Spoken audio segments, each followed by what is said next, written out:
We have an ultra colorful and busy week full of planetary transits. In this week's astrology, Sagittarius season begins, giving us the urge to take a more upbeat approach to life. Mars will also transit in the sign of the Archer, which will aid us in taking action on far-reaching goals. Mercury's transiting into its pre-shadow retrograde this week, in preparation for its upcoming regressive motion on December 12th. And over these next 7 days, we have a fascinating occurrence going on with Chiron and Saturn. Saturn and Chiron will be in a semi-square with one another, and while they're doing that, they're going to connect with some of the inner planets together in a weird way. And by weird, I mean complex. With a wild week like this, the vibes on the graph are all over the place. Ambition and solitude energy will be the most prevalent energies on the graph, and they will peak and valley throughout these next 7 days. For this reason, this will be a week where we're experiencing this much needed push to get things done and take care of circumstances that really need serious attention, but also it could be a week where we need some space to ourselves to resolve a lot of these pressing matters that are going on. Which might be hard, considering a lot of the things that are going on the graph here. Solitude will intersect family and friends, plus social vibes. If you're in the States and celebrate Thanksgiving, it's a week where it's hard to get around all the social aspects because people are generally with their families or they're having a Friendsgiving, depending on how they celebrate. So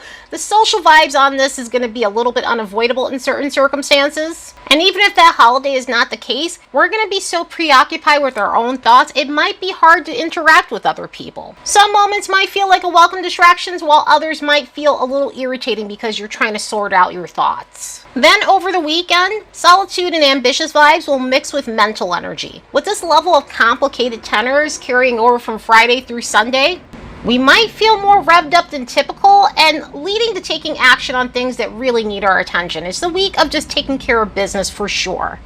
But one thing to note with some of that solitude energy, again, there may be some social moments. It may not be showing up on the graph, but there are a couple of alignments that may cause us to want to socialize and interact with others just as a welcome distraction from some of the stuff that's going on and to have a moment of reprieve. So yeah, this is definitely a wild week for sure. Let's look at the next bunch of days and see what we can expect.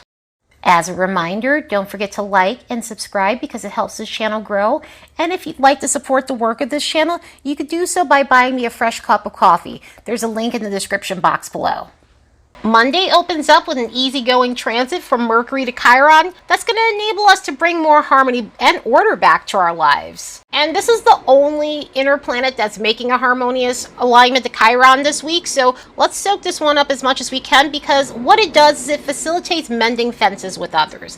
It also is excellent for resolving any other issues that we're having concerning our inner dialogue. So it really does help us heal the areas that might have gotten disrupted with some of the other alignments that we've had since this month has started, and allowing us to create a sense of calm and easygoing communication with others. Also, this is excellent for promoting mental clarity, so if we felt a little bit off kilter or we just didn't feel as though we could think straight, this is great for experiencing a nice mental reboot that actually feels really cathartic. And since we're feeling clear-minded, this can aid us in resolving complex things that need mending. And again, that could be our relationships, that could be other circumstances, it could be resolving something that seemed complex that you might not have had the mental bandwidth to handle at that moment. Continuing with the focus energy, Tuesday brings in a constructive alignment between Mars and Pluto that can help us take action on the areas that require transformation in our lives. And what's lovely about this is the ancient ruler of Scorpio is connecting with the modern ruler, while Mars happens to be in its home sign. So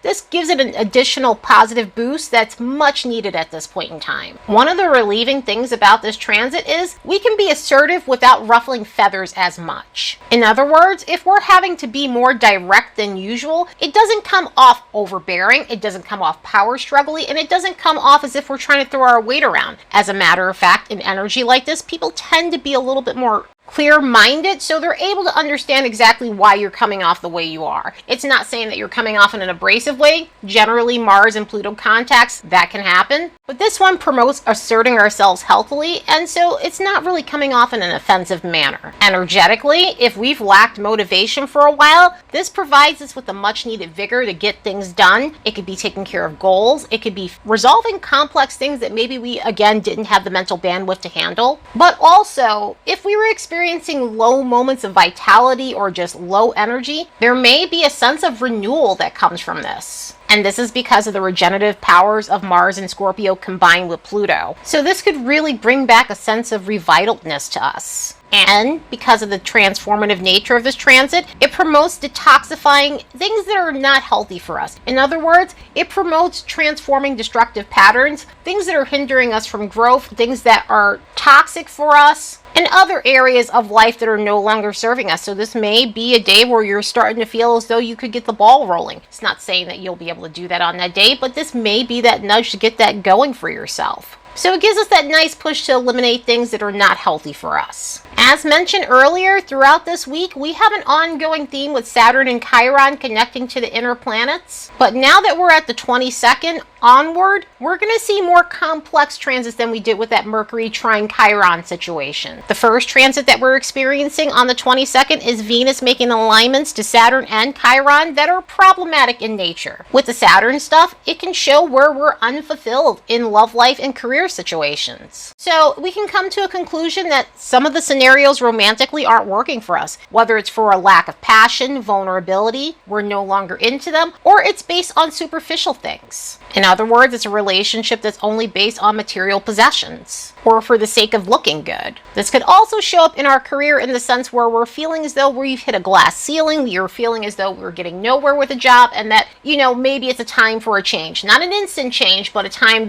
where we know that we need to look for something better for ourselves that's going to lead to fulfillment. With the Venus Chiron stuff, it'll give us that push we need to heal problematic patterns when it comes down to our love lives. And in this situation, it can reveal why being overly sacrificial in relationships isn't helping us. So it can have us realizing that we need something more reciprocal when it comes down to our love lives in order to feel happy and fulfilled and to fix the balance of our relationships, to fix the equilibrium in our relationships. One of the biggest saving graces of this week is the Sagittarius energy. Although some of the Sagittarius stuff is going to hit some transits that are harsh, for the most part, we are going into Sagittarius season and it promotes optimism. So happy birthday to all the Sagittarius out there. The sun is now in your sign, and this energy is a very welcome pace considering all the other things we have going on with the transits. So as we lead the severe approach of Scorpio, we shift to a more upbeat, no cares in the world sort of vibe. Under this influence, our ego gets a considerable boost from exploring things, expanding our horizons, going on adventures,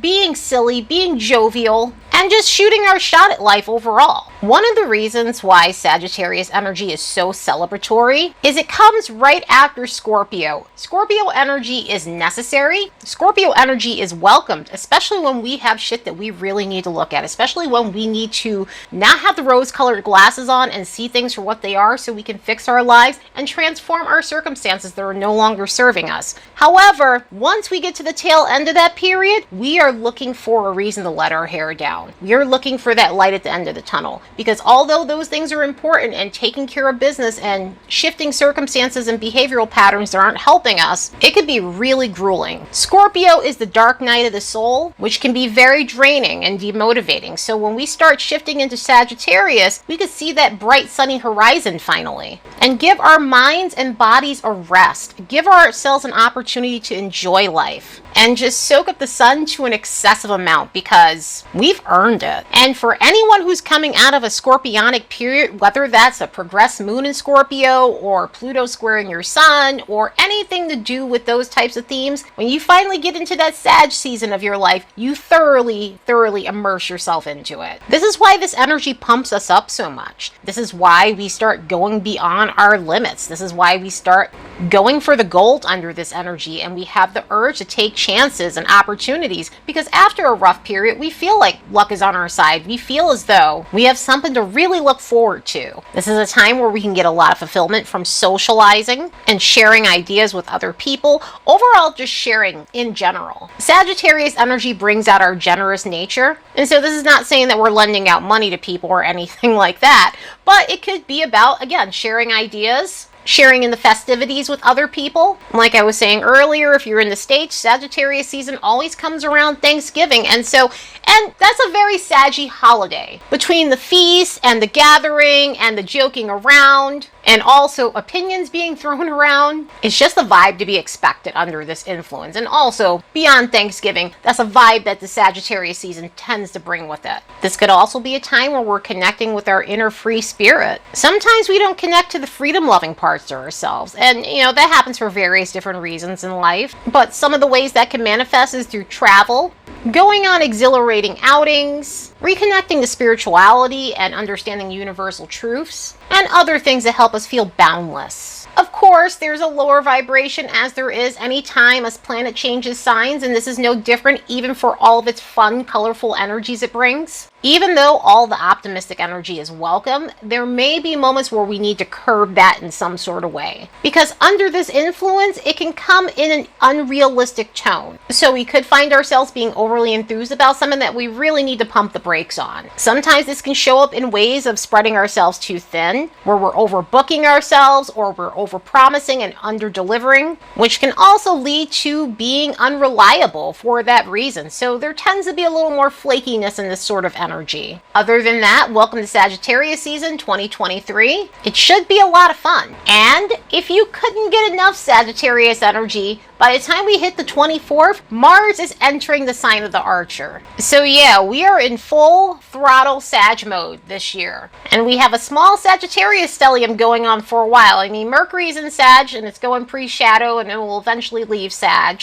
But it'll be right back where it was by the time we hit December 29th. Also, Venus will be in Sag at that point in time, so we've got a long extended stint in Sagittarius energy well after Sagittarius season is over. Last time Mars was in Sagittarius was December 13th of 2021, so it's almost shy of 2 years since this planet has traversed this sign. But a pairing like this should be really energizing. Mars rules our drive, our motivation, how we go after things, how we get things going in our lives, how we assert ourselves, our temper, and our sex drive. Sagittarius promotes optimism and going after your far-reaching goals. So with an energy like this, we will really start going for the gold on some of the things that we want in our lives. Mars is already a self-assured energy. Sagittarius is already a confident energy. And so this combination gives us this extra dose of self-assurance, allowing us to take action on things that we typically shy away from. That could be a good thing, that could be a neutral thing, and of course that could be a lower expression too. But the cool thing is we end up shooting our shot on things that we normally again shy away from. So whether that could be something like a job that we were afraid to apply for because we didn't feel as though we were qualified, or submitting an application to a program we want to get into. Sagittarius promotes education, and so this may be submitting your application to a school that you want to go to,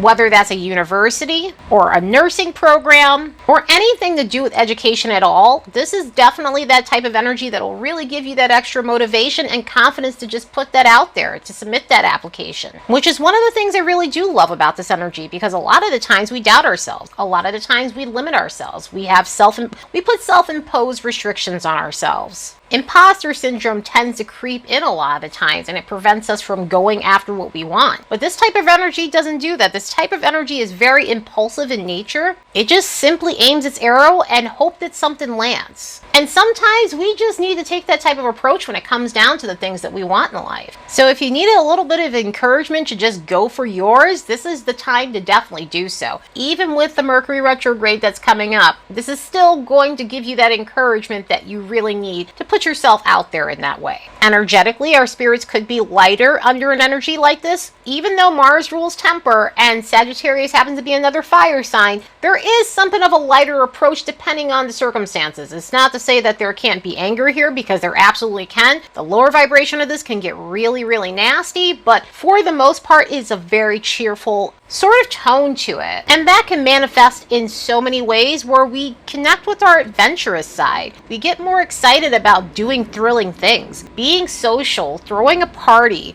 going after things that we want. And by that, it could be travel plans, It could be a time of enjoying different types of excursions that we normally shy away from, and just participating in energizing activities overall. And some of the reasons why this does happen under Sag energy is that we're feeling open-minded, and again, we're feeling more upbeat than normal, allowing us to be more agreeable to things that we normally say no to. Another thing about this energy is it does suffer from the fear of missing out, and again, sometimes that can be good, sometimes that can't be that great, but we might have an inflated urge to take part in the festivities. So that can have anything to do with outings, parties, a cool restaurant that you've been wanting to try, even shopping. It might be an item that you wanted to purchase and you just feel as though you're kind of left out of the loop because you haven't been able to get it. So this could really rev up that need to be in the mix. With Mars having to do with our sex drive, this is one of those energies that's very interesting because it can rev up that need and that passionate sense. But the way this kind of operates is it revs up our free-spirited side. So this is not the most committal energy. Not that Mars is specifically about commitment. There are some Mars that have more of a committal tone to them than others, but this one definitely doesn't. But if you're looking for a good time, then this is the Mars for you. If you're looking just to have fun and be adventurous in your dating life, then this one has you covered.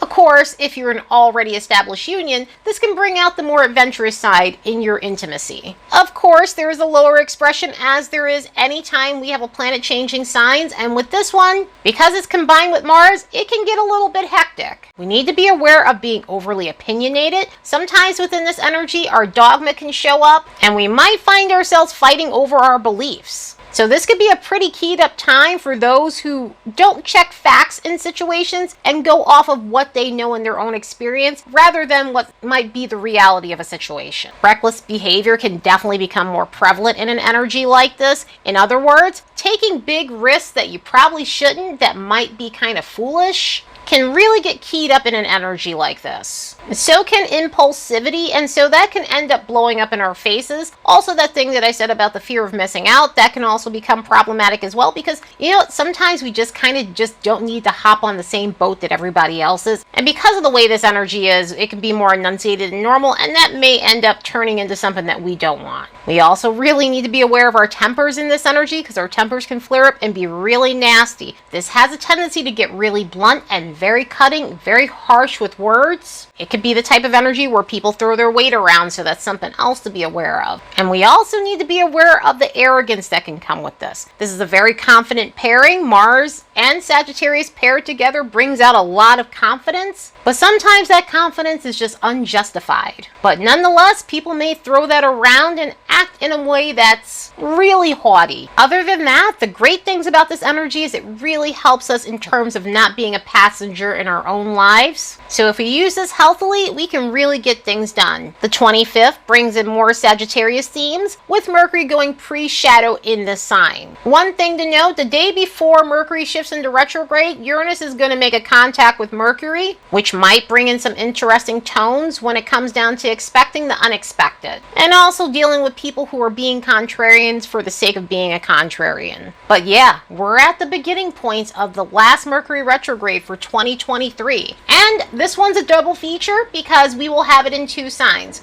We will have it in Sagittarius at the end of Sagittarius and in the early degrees of Capricorn. And the interesting thing here with this retrograde is Sagittarius and Capricorn are very different signs, and they represent very opposite things. No, they're not polar opposite signs, but Sagittarius is all about expanding beyond your horizon, and Capricorn is all about restriction. It's all about contraction. So this retrograde might have a jarring feeling to it depending on how you're being aspected. If you have planets in Capricorn or any of the cardinal signs, you'll be feeling that section. If you have any planets in the mutable signs, you'll be feeling that section, depending on your degrees. And if you have mutable and you have cardinal, then yeah, this is going to be a retrograde where you may feel as though things are a little bit up and down. By the time this planet goes into retrograde motion, we'll be in the Capricorn section of this inverse cycle. So this could bring up themes of maturity, rigidity, boundaries, responsibility, committing to the right things, your reputation, career, and dealing with those who hold positions of authority. But overall, our minds might be on stability during that Capricorn portion. The Saggy part of this This ingress might have us looking at situations where we're dealing with negligence, failing to read the fine print, neglecting our obligations, intellectual arrogance, expressing our opinions too strongly, and speaking too firmly, speaking too harshly. Also, because of the nature of Sag, it may show where we lack a lot of structure and boundaries within our lives. So this is going to be an interesting retrograde. Mercury will shift into its retrograde motion on December 12th. Then it'll go direct on January 1st. It'll go direct on New Year's Day. Then it'll finally leave its post shadow around January 20th of 2024. The 25th continues with an odd mix of transits. The Saturn semi-square Chiron alignment will become exact. And while that's happening, Mars is connecting to Saturn in a complex way along with Chiron. We've only got this Saturn semi-square Chiron situation once this year,